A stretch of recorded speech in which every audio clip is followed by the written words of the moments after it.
Some films were harmed in the making of this podcast.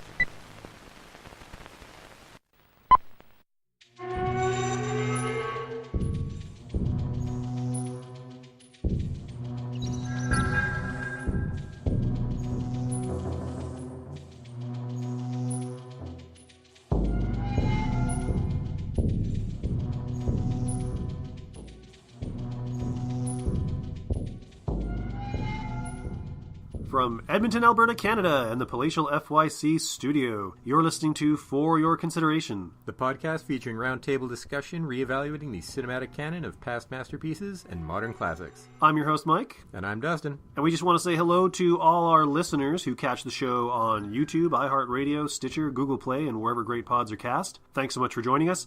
And if you're listening to the show via iTunes, we encourage you to rate and review the show while you're there. It really helps us out. And for those of you catching us elsewhere, how are you catching us? What net are you trawling with? Welcome to the world of the future. For those of you catching us through the shortwave radios in your head, the robotic implants you have. Take off your tinfoil cap. That or let me in on that technology.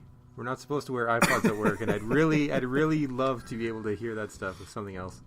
So this week on the show, we are doing another, basically, Total Request Live. This is an episode where the film was picked by you guys. Last week, we put up a poll on Twitter, and there were 3 movies on that list. Those were, Dustin? They were Full Metal Jacket, Stray Dog, and Good Old Boy, the Korean version. And over the last, 5 or 6 days, you guys put in your votes, and the winner of the poll was Full Metal Jacket. AKA Joker's origin story. Actually, I think I should point out that pretty much all the movies that we picked were kind of requests. They were all movies that people had requested on the YouTube comment sections. So this is kind of a request episode, and it's also a listener-voted episode. We like to multitask here. It's got layers. It's like an ogre. I apologize for that reference, and I should be ashamed of myself. I also just want to point out before we continue, I do have a sore throat. I may cough, and it may happen at a point where I can't edit it out. So if that happens, my apologies. I'd also like to make excuses for any foible that I do, but I won't. I'm going to own it. And with that, we're going to roll the credits on Full Metal Jacket, which was directed by Stanley Kubrick. It was produced by Stanley Kubrick. Screenplay was by Stanley Kubrick, Michael Herr, and Gustav Hasford. It was based on The Short Timers by Gustav Hasford. It starred Matthew Modine, Vincent D'Onofrio, Arlie Ermy, Adam Baldwin, Arliss Howard, Dorian Harewood, Kevin Major Howard, and Edo Ross. Music was by Abigail Mead. The cinematography was by Douglas Milsom. It was edited by Martin Hunter. Distributed by Warner Brothers, and given a wide release on June 26, 1987. The film doesn't appear on AFI's top 100 films of all time, but it does appear at number 95 on AFI's 100 Years, 100 Thrills. And on Sight and Sound's Greatest Films of All Time 2012, it hits 322nd on the Directors Poll. And how many directors voted on that one? 2. Dos directors. Nur zwei. All right, so Dustin and I kind of had a very brief discussion before we started the recording about the film. The briefest discussion we've had about a film pre-recording probably ever, actually. I would have to agree with that. And I feel like it's, albeit the briefest, perhaps we gleaned the most information from it. That much I don't know about. So, Dustin, what did you think of Full Metal Jacket? I know this was your first time seeing it. Second time, actually. Third time? Second or third. Oh, I thought you hadn't seen it before. No, I just haven't seen it in a while. But I didn't really remember much about it besides the boot camp scenes, which, as far as I'm concerned, is what the movie is famous for. The drill sergeant that they did get to do it, as I recall, was a legitimate drill sergeant, came in there to advise, but ended up becoming the drill sergeant just because he was so good at it, just going on these tirades for half an hour full of just insults that didn't repeat at any point in time, which I'd say is actually problematic. Because that means that while he was a drill sergeant, is this how he was actually treating people? Because that's fucking terrible. I do think they probably were taking stuff from the book, but this was a while ago. This, drill sergeants aren't allowed to treat people like this anymore. You're not allowed to backhand people for saying that they don't love the Virgin Mary anymore. That would get you court-martialed pretty damn fast nowadays. I don't know a lot about the interior workings of the military during this period of American history. I know there was the draft, and there's probably a lot of people in there who didn't want to be in the military. So it's very possible that at the time drill sergeants maybe took a little bit of a stronger hand. Although from everything that we've kind of learned from our media, this is pretty much what a drill sergeant was. Until we learned that negative reinforcement actually doesn't work too well. And honestly, that's much of what they show in the film. Because you have poor Leonard, a.k.a. Gomer Pyle, who just snaps and loses it, kills the sergeant, kills himself. And you see it coming, and it's not a surprise. It's like, wouldn't you? Yeah, and it's kind of ironic, too, because it was at a period in the film where the drill sergeant kind of respected Leonard. He saw him on the firing range, and he was like, looks like there's something you are good at. Outstanding! You made it, pal! Yeah, he made it. He made it through basic training. He got a placement. By then, it was too late. He'd already snapped. Yeah, but as far as... You could see it in his eyes. You could see it in just the way he didn't answer immediately when his position was noted. Like, he had the 1,000-yard stare, which became part of that's like the main focus of the movie, that 1,000-yard stare. Leonard got it early on. He got it during basic training. And then the rest of the movie is effectively how Joker gets his 1,000-yard stare, aka his origin story. You have him wanting to get into the thick of it, get into the shit. And a lot of people are warning him off of that. They're saying, that's not where you want to be. That's bad times. That's bad news bears. And he finally gets sent to the front after being belligerent for a while. Well, he had a pretty decent gig because he was working for the Stars and Stripes, which was the U.S. military. Yeah, and he was doing... newspaper. The closest thing to fluff. He was a journalist. He was a war correspondent, essentially. And he was doing the people who were coming by, dignitaries and stuff like that, and he was insulted. A high school student could do this, as opposed to grateful that he didn't have to get shot at all the time. But that's part of the mentality that they breed into you. You have like his helmet versus his lapel pin, where it's... I really like that scene. Born killer and a peace sign. Born to kill on his helmet. There you go, born but to kill. But he wears a peace sign on his body armor. I thought it was something to suggest a duality of man, sir. Something Jungian. Doesn't explain anything more than that. It's just, I thought it was clever, which is a very college thing to say. But they mentioned a 1,000-yard stare when he joins up with another battalion. Yeah, every Marine has the 1,000-yard stare. Well, Rafterman was going to be going basically into the shit, and that guy was saying, you're going to get a 1,000-yard stare, because anybody who's seen combat has the 1,000-yard stare. And then Joker eventually gets it at the end of the film. He gets it after the sniper scene. But up until that point, the last hour, 20 minutes, this is where I'm going to say the movie was too damn long. Because you have basically nothing but vignettes of people being assholes and super racist that have nothing to do with anything. It doesn't build character. You'll have a scene where they're all sitting around and a prostitute, a bike girl comes by with her pimp, gets sold off, initially doesn't want to sleep with the black guy because he's too boku. And he proves that he's not, and somebody else comes up, and it's like, what does this have to do with anything? It doesn't really build any characters. It just shows that they're racist to each other as well as to the Vietnamese. The scenes that I find more valuable to anything are the ones where it's sort of one-on-one interviews, and they'll talk about how, yeah, we're shooting at the wrong guys, we're shooting at the wrong gooks, or we have the ones that are supposedly on our side, but I see them walking the other way. You get that sense that everybody's just dehumanized, and it started in boot camp where you're there's dehumanized. That scene in the chopper where the guy is shooting at the people in the rice paddies. Oh yeah, and he's like, if they run, they're VC. If they stand still, they're well-trained VC. I got 153 kills and 50 water buffalo. What about women and children? Yeah? Well, how do you shoot them? Well, you don't lead them as much. Yeah, dehumanizing the crap out of everyone. I actually thought that the way Kubrick did it in this film was more effective than... I mean, how many times have we seen the platoon-style story with the guys in the bush and they come on the village and they're, raping and pillaging and killing and burning and whatever and showing, the madness of war. I liked how Kubrick took kind of a documentarian's eye to it and less of a dramatist's eye. You mentioned the interviews that they do. One of the things that I found really fascinating about this movie, one of several things that I find fascinating about this movie. It's such a Kubrickian film, but it doesn't, when you're watching it, you're not necessarily feeling the Kubrick the way you would if you were watching something like A Clockwork Orange or Eyes Wide Shut or 2001. There's certain technical things that he does. There's certain kind of tracking shots in the way that he moves the camera and controls the camera. And because this takes place in helicopters and walking around in urban landscapes. Well, he still had like the tracking shot as they're they're strafing along the war scene. You've got all those guys there. But it's almost like he's being Kubrick, but he's being Kubrick sort of undercover. I don't know. Very very much in the boot camp. When you're inside a room, when you're inside their bunkhouse, the barracks, the camera moves very controlled. When they're outside, it's a little bit different.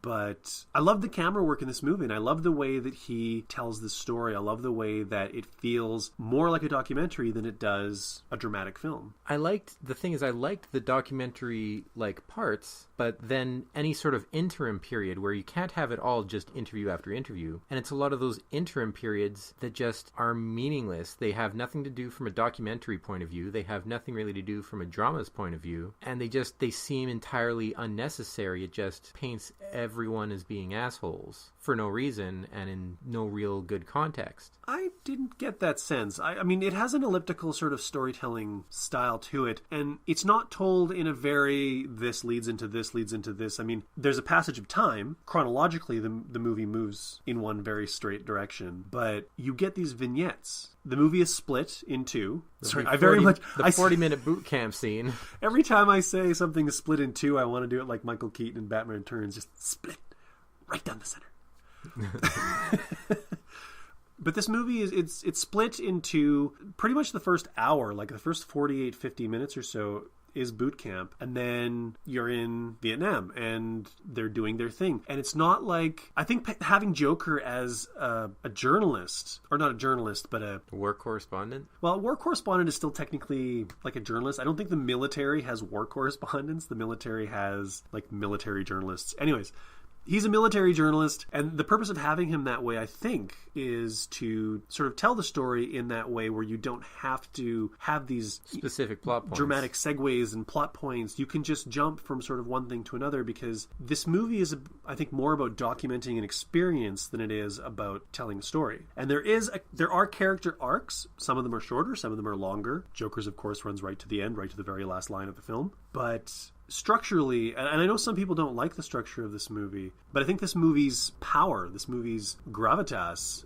actually rests in its structure. I think if it was just another story about guys who got drafted and went through basic training and got shipped off to Vietnam and they had to shoot people and they're not happy, it would have just been another like boring as shit kind of war movie. And I think what makes this stand out is that it is unforgiving. It doesn't try. I mean, you said everybody are assholes. Like, even our protagonist, even Joker, is an asshole. He's the only guy who hits Leonard 3 times, more than once. He has to get goaded into it, but he's the only guy to go back like, fuck you. And we have some sympathy for him. We have some empathy for him. We have empathy for a number of characters in this movie. But, yeah, ultimately, I mean, he's an asshole. Most of these characters are assholes. They're all made into assholes. That's pretty much the point of the movie. They, unlike any other war film, it's just Marines. You don't have generals. You have a couple of drill sergeants maybe, but it's Marines that are led by other Marines. You don't have any sort of behind the scenes. The machine that makes these Marines assholes is the Marines themselves. The Marine Corps, as Hardman says, it's there to make killers. 100%. And that's what it does. And that's the point of the movie. And it isn't until Joker gets that 1,000-yard stare.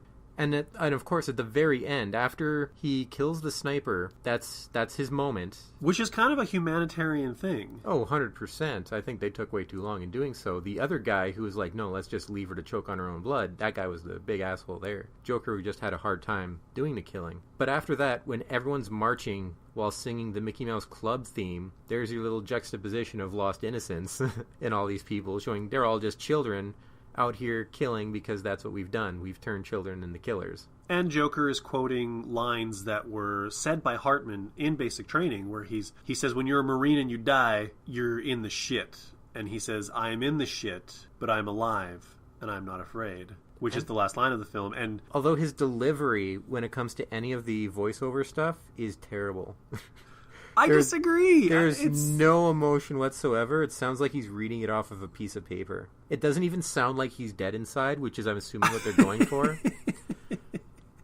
If he could make it sound like he was dead inside, sure, but it sounds like he's in grade 3 trying to read a paper in front of the class.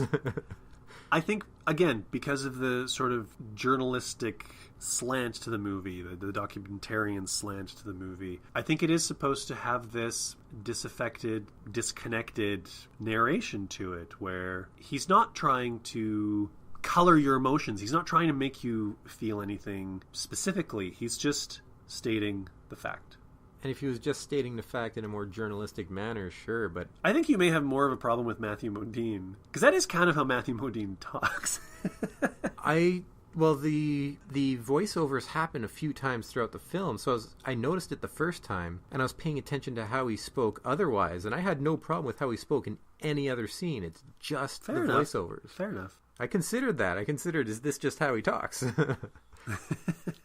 Another thing that I really loved about this movie was the music. A, it was incredibly sparse. Super sparse. B, when it happened, it's really powerful. It's not even a melody, it's more of a tonal thing, and it, you know, the movie is peppered with a little bit of music from the period. You've got the Paint It Black, you've got the, you know, when they're sitting in the barracks and stuff like that. When they're in Vietnam, they're listening to the music of the time. But the actual, like, orchestrated music, it's heavy. It's got weight to it, and for such a sparse score, for so little music, I think it has just a really profound effect on the movie.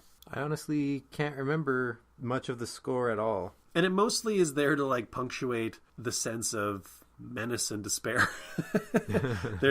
They're not trying to make you feel happy or sad, or, you know, there's no action music. That's another thing that I really loved about this movie. This is what it feeds into that whole thing about it's not a film made by somebody who's trying to be a dramatist. It's not a story.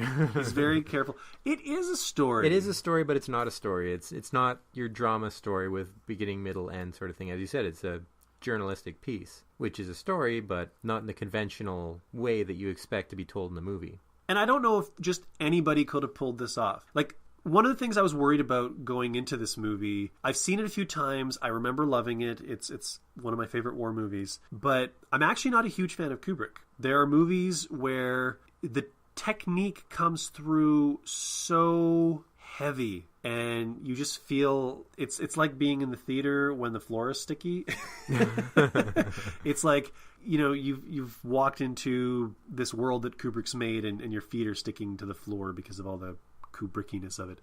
I was worried that I was going to fall into that trap, and this was going to disappoint me this time, because I've gone back to a few movies that I genuinely like, and I've had to be like, nope, not a masterpiece, because just the way that we're looking at them now. And this movie, like I said, not just anybody could have done this. I think Kubrick doing his thing within this format just really works. I think the performances by Modine and Howard and D'Onofrio, like, wow. And Arlie Ermy, I mean, do you realize, I don't think he has like a line of spoken dialogue in the whole movie. It's all shouted. I'm not sure the man can speak normally ever, just in the day-to-day life. Can you pass the potatoes, please? Good afternoon, honey. How are you and the kids?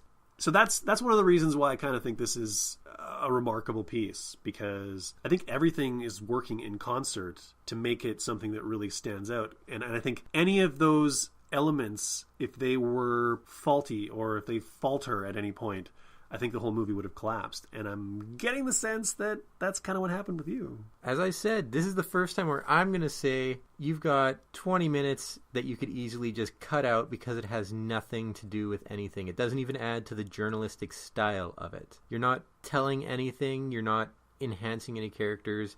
you're not even giving the sense of them being turned into killing machines or dehumanizing others. They're just being assholes. There's plenty of great scenes of dehumanization when they're going up on the mass grave and just talking about it like it's not 20 dead people behind them who were just murdered. The interview style issues where they're talking about the supposed allies that maybe we should be killing them too, or the helicopter flight. Those are good scenes, definitely well done. The first 40 minutes, they're actually really well done, but it still feels like it's a bit long. That at the end of the day, the movie's not actually saying that much, and it's taking too long to say it. That's hilarious, because for me, like, watching it, I was looking at so much of that first 40 minutes is just marching and singing and people moving guns from one shoulder to the other shoulder. And to just look at it on the surface, yeah. But that's how you do it. That's how you indoctrinate people. Literally, it's with repetition, with shouting, and that's exactly how it's done. And that is definitely what most people remember about this movie. And like you said, yeah, a lot of people don't remember that they actually even get to Vietnam. And actually, there's something I want to mention about that, but I just want to finish my thought on the guns and the repetition and whatever. All the basic training, like, it's like you said, it's the repetition and it's the constant yelling and the doing this and the dehumanizing and the giving of nicknames and the punishing sort of psychological treatment. It doesn't necessarily have a narrative flow to it. At least one that's kind of right out there in your face. I'd say that it does. But I mean, you feel like you're in boot camp. You're kind of experiencing the boot camp. And that's kind of what I felt. Like, there were moments where I was watching them marching and singing, and I'm like, they're doing it again. And I wondered, how many more times are they going to do this? But that's their day-to-day life for 4 months. But at no point during this movie was I checking my watch or wondering, like, when is this going to end? I was watching basic training, and I was kind of waiting patiently for them to actually get to Vietnam, because that is the part of the movie that I prefer. And this actually leads me to the other thing that I want to talk about.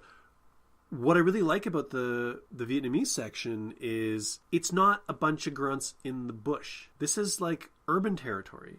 It's the only one that I can recall where you actually see a city in a Vietnamese war film where they're not just on shore leave. Exactly. Yeah, it's, well, I guess not shore leave, but leave. But yeah, it's not the Navy. Yeah. But when they're going through those busted up buildings and urban landscapes and stuff, and it's just another side of the war that we as an audience have never really experienced in any kind of tangible way. And it was, again, a way to take something that was sort of familiar, because we've all seen Platoon, Apocalypse Now, Tour of Duty, Casualty of War, Casualties of War. My apologies. Deer Hunter, like... There's a lot of Born on the 4th of July. There's a lot of Vietnam experience movies out there. Thank you, Oliver Stone. But yeah, this gives you the familiar, but a little bit different. I think maybe that's my log line for this episode, for this movie. You get a lot of what you know, but you get it in a way that's kind of new. And I appreciate that. I appreciate this movie in so many ways. Do you have anything else you want to add, or should we wrap it up? I'd add the lyrics to Mickey Mouse Club, but I've never actually learned them. We'll probably get sued. We'll get shut down by YouTube. It's a parody. We are protected under some sort of law. Maybe as long as you don't sing it well. Well, that's just not going to happen. I've got a beautiful voice. You guys don't even know. Anyone who runs is a VC. Anyone who stands still is a well-disciplined VC. You guys ought to do a story about me sometime. Why should we do a story about you? Because I'm so fucking good. That ain't no shit neither.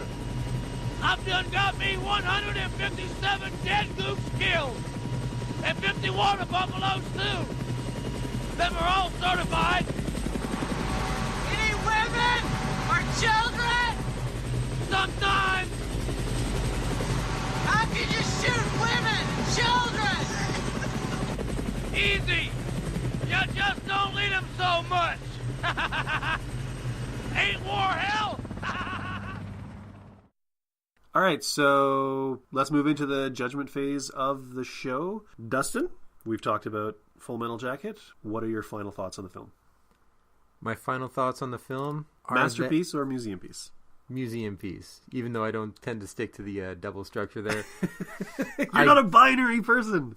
I am not a binary person. I rage against the binary. But I don't think that this is an exemplary war film, really. It is fairly simplistic in the message it's trying to tell, and it takes too long to say it, as I said. It could be cut down big time, getting rid of a whole lot of scenes which have nothing to do with anything. It's unfocused in a way that doesn't help you focus on any sort of meaning, I don't think. Close but no cigar. It has been a long time since I've been on this side of the argument. And I think it's the first time that I've ever said something was too long. It might be. Yeah, like I said, I love the performances. I love the presentation. I love the cinematography. I love the music. I think it's very well written. And I think this movie gives us a snapshot of the Vietnam experience that other movies don't give us. And, you know, we said Platoon was a masterpiece, and I do still stand by Platoon being a masterpiece. But it's a different kind of film, and it's showing a different kind of experience. I think Full Metal Jacket also stands as a masterpiece for what it achieves and the fact that I kind of went into this thing expecting to be upset by the Kubrickian parts of it, and I like this movie more now watching it again than I've ever liked it in the past. So sometimes the critical eye really helps with that. You can appreciate something on different levels, which helps you appreciate it more. It's refreshing because I've kind of been disappointed by a handful of movies over the last couple of years that we've been doing the show. And on the other hand, there's some movies like Eraserhead, Mother, Extinction that really hit hard. And yeah, those are all art house kind of stuff. We haven't talked about Mother, and it's Annihilation. Annihilation. You know what?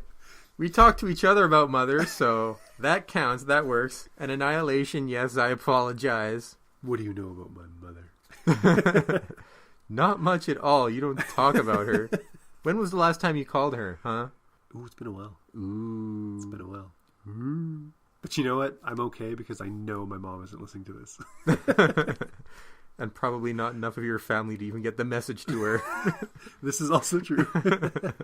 All right, so that's one vote for Museum Piece from Dustin and one vote for Masterpiece from myself. Though I do say that it makes me want to watch Jarhead again and see how that one works for me. It also makes me want to see Thin Red Line. We're just going to... Coming in April, all war movies. War month. Maybe November. Remembrance Day? At the same time, if it's November, that's right after another theme month. Double theme month again. Well, last November was Starship Troopers. I never even made that connection that we were doing like kind of war movies. And like Remembrance Day. Anyways, if you guys have any thoughts on our thoughts or even the movie itself, feel free to give us a comment. If you're on YouTube, the comment section there is alive and well and waiting for your thoughts. You can catch us on Facebook, Twitter, Instagram, all the other social media. We have an email, which I think I actually said the email wrong last time. I think I said it was FYC podcast or something, and it's actually fycshowmail@gmail.com. So if anybody sent anything to FYC podcast, I apologize. He's delusional, I tell ya. It's that fever. And do we know what we are doing? Oh, like, share, follow, subscribe. Do all of those things that help us out. Spread the word and junk. Because if you like the show, let someone know. We're not doing this for our health. I am. And for next week, I think I'm going to go a bit lighter with my submission for... Are we doing a vote, or are we just, like, going to do a movie? We could do a vote. You good for a vote? Why not? So we're going to do another vote, folks. And I'm going to throw in a movie that I've been wanting to see for years. Plan 9 from Outer Space. Is that actually on the Sight and Sound list? That is apparently on the Sight and Sound list, in spite of the fact that it's considered one of the worst films ever made. So thank you to whoever voted for it. Well, there you go. Let's make it a sci-fi thing, and I'm going to vote for... Or I'm going to put my submission in for the 1954 Godzilla. Or Gojira. Gojira. Oh, wow, and Plan 9 is from 1958, so... Some old school sci-fi going on here. Thanks, Ken Hollings, for your weird little suggestion. So we're going to get that poll up on Twitter as soon as we can. Head over there, give us your vote, and whoever wins, that'll be the movie that we do. Plan 9 from Outer Space or Godzilla. Both movies I've never seen. You've never seen Godzilla? I've never seen this Godzilla. Fair enough. Thanks so much for joining us. We appreciate your support as always. Be sure to tune in next time on FYC when we will have another sparklingly amazing discussion about a weird old film, apparently, this time. I've been your host, Mike Josick. And I'm Dustin Friesenan. Take care. Ta-ta.